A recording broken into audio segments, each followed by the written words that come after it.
welcome back, listeners. We are here tonight with the amazing Sarah Zambuto. But before I get into that, who she is and why she's here and all that good stuff, we are here, the Hero Whispers. We are supergirls.com is the site. That's 2L, second L for love. I am your host, Jeannie Marie, Chief Supergirl. And I just a little 4-in-1 on who we are, just in case you're new to the show.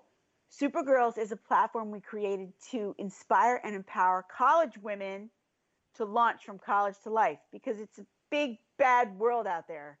And when you graduate from college, it's like a whole new world. So we have to help them, give them the tools to help navigate, like career clarity and networking skills and personal branding, mentorship.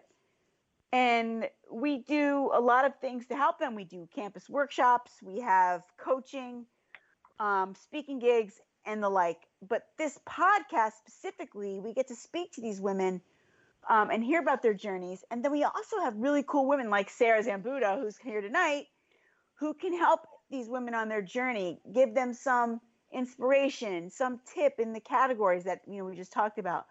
So without further ado, let's introduce Miss Sarah Zambuto. Welcome to the show. Thank you so much. I'm excited to be here tonight.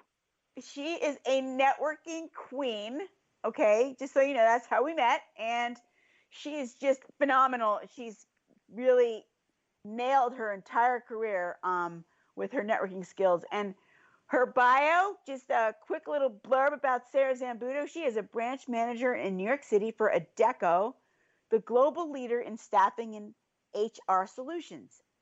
Adecco places a variety of talent for temporary or direct hire roles in the areas of administration, finance and accounting, customer service, human resources, marketing, creative, digital, medical and science, hospitality, retail, and more. Just about everything. They are amazing. They're a global company. Sarah is an avid and dynamic networking, which has had a direct impact on her successful career trajectory.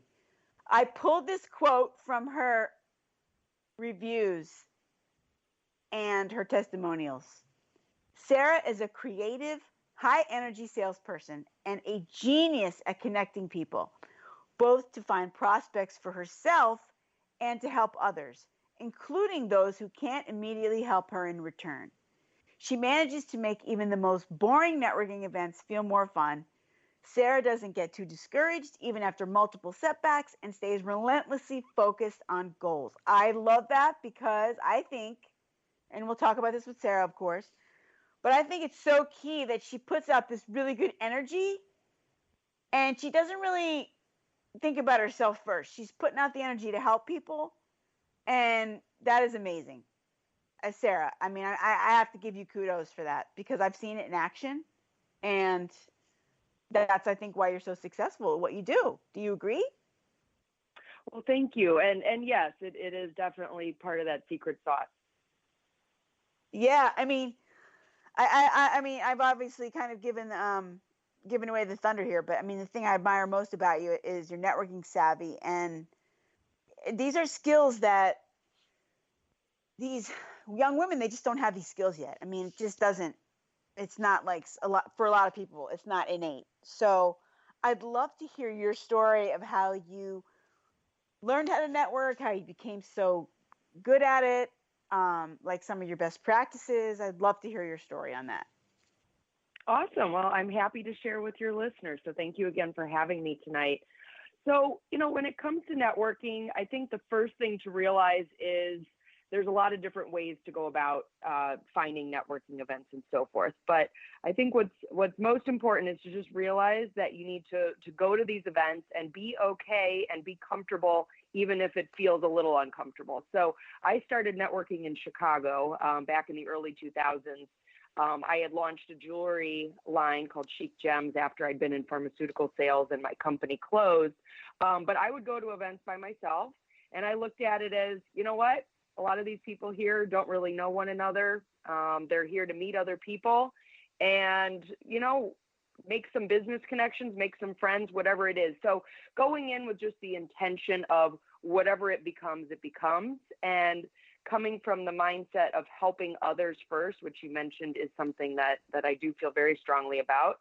And when you just go in with that open mindset, a lot of great stuff can happen. And if a room does look overwhelming, I always find it's best to start, with one or two people, even if it's just going over to the bar, because once you feel like you've warmed up in the room, it's really easy to then go talk to larger groups. And before you know it, you'll know half the room and they'll know you.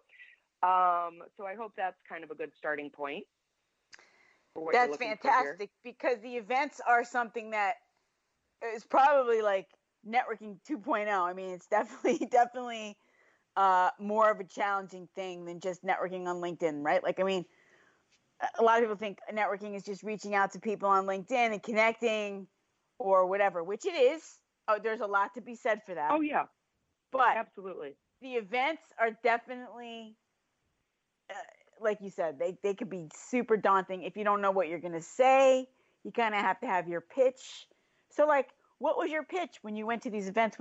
First of all, I didn't know you started your own jewelry line. That is so cool. I mean, do you still have that? No, I did end up closing it down after the financial crisis, but I did build it up very quickly to a 6-figure business when I lived in Chicago. And I even had clients like the mayor's wife of Chicago. So I did grow a very successful business pretty quickly there. But yeah, the network was the key, because I met a lot of other fashion designers just by introducing myself at events, and then we would host our own events. And I guess the other thing you have to look at when you're out networking is just not to have any fear, and just know that it could turn into something amazing, and just give it all you've got. And just coming from a place of bringing value to other people. And when you meet someone great, think in your network, who else do I know that might be great for this person to know, and they could help one another. And by doing that, you create very strong relationships, because then those people remember everything you did to help them. I do meet a lot of people out networking that it's all about them. They want to give you their card. They want to sell to you right there. That's definitely not the right way to go about it. And it's about a long-term relationship is how I look at it. So, okay, first of all, congratulations on building a 6-figure business. That is super hard. I mean, it's super hard. And we could have a whole nother podcast episode just on how you did that, because it's challenging. Jewelry's a crowded space. We could totally do that. Yeah, I didn't know that about you. So I continue to be impressed by your amazingness, your awesomeness. So I'd love to hear about that more. But yeah, I wanted to focus tonight's talk on network, just because you're super, super, super good at it. And now that you're in the recruiting career track, I mean, it has to be a huge part of what you do, like every day, all day long, right? Oh, absolutely. Yes, it's valuable in all ways every day. So how did you get from medical sales, or pharmaceutical sales rather, to recruiting? How did you make that pivot, or were there pivots in between there? I definitely had some in-between steps getting to this point, but yes, my background is in pharmaceutical sales, medical sales, as well as retail sales and management. So prior to getting into the world of recruitment, I was working as a manager for Etro, which is a luxury Italian brand. And the store I was working at, after being there about a year, it was determined they were going to close down that location because Hermes was their neighbor and they wanted the space. So we found out with a little notice that our store was going to close, and I was referred to a recruitment agency by a friend to simply see what roles they had for me at other luxury retailers as a manager. And it so happened that they had a business development role for somebody with my background of luxury retail management. So I ended up working for them as business development. I was there almost 4 years. During my time in recruitment, I have worked for several firms, but I did join Adecco in December this past year. So I've just been there a little over 2 months, and I'm just absolutely loving it. But yeah, it was my network essentially that opened that door to getting me into this world. So I can't say enough how valuable your network is. Yeah, I mean, what you do really well is take a closed door and find a window. It sounds like you've had to do that a few times, and you just don't let anything shut you down. You're very determined. You know what? I would say you're right. And I wanted to share one of my favorite quotes because I think this says a lot about networking and business and just, looking, to change a career path, whatever it is. But Wayne Gretzky said, you miss 100% of the shots you don't take. I actually have that quote hanging by my computer because I remember it every single day, whether it's calling one more client. And it's so powerful and it's so true. So I love it. So I just wanted to share that with your audience. That is amazing. And the fact that you have it hanging there so you can see it all the time, right? Like, exactly. what gets you fired up? So like when you went back, let's go. I want to go back to the jewelry business and going to those events cold and like, you're saying like you can't have any fear, but like there is fear. So like, what do you do with that fear? What does Sarah Zambudo do to crush that fear? Or maybe you don't have it. I don't know, but how do you do that? Like, how do you go in there so brave and bold? Is there a secret? You know what? The secret I've learned over time and being in sales all my career, I think also helps is being able to turn on, in front of a crowd or an audience, whatever it is. But I would walk into those events like I have nothing to lose. And by having that mindset, one, that shifts away fear. But I recently listened to Simon Sinek, and he was talking about the difference between fear and excitement is really very little. And just as a suggestion, if you're feeling fear, just instead tell yourself, wow, I'm really excited. And you'll notice like a calming shift because it really is pretty much the same energy. It's just channeled a little bit different. So I would recommend thinking in terms of that. But again, just going in with I have nothing to lose. I can make new friends. And I can't even tell you how many people in New York I'm friends with that I met through some form of networking, that had I not gone to that event, I wouldn't have met those people, wouldn't be having the dinners and the cocktail parties because I simply wouldn't have known them and they wouldn't have known me. I love that though. I have nothing to lose because you really don't. I mean, you don't. You have everything to gain, to your point. And you have like a posse that you developed. So now, do you have people that when you go to networking events, do you have like a group of people, like a team or a posse or like a sorority that you go with to these events, or do you go solo? I would say now in New York with the network that I've built, I often have people that attend with me or they were already invited by somebody else because my network has spiderwebbed out very drastically in the 9 years I've been here. But there's certainly events I still will go to by myself, and I have no problem with that. I would say that the more daunting ones are if you go to an industry event where a lot of people are there as colleagues from a company.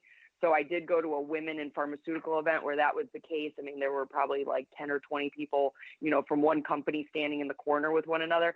That's a little strange to walk up to that kind of group. But I would say for the most part, things that are more networking oriented aren't going to feel that way. And most people are there looking to meet others. And they're very open, especially if you go to somebody that's standing by themselves at the moment looking around. That's a really easy way to start a conversation because they're not sure where to go. So, go help them out to feel comfortable. Yeah, be their friend. The networking buddy. Exactly. Are there any like favorite networking events or networking groups that you like that you would recommend?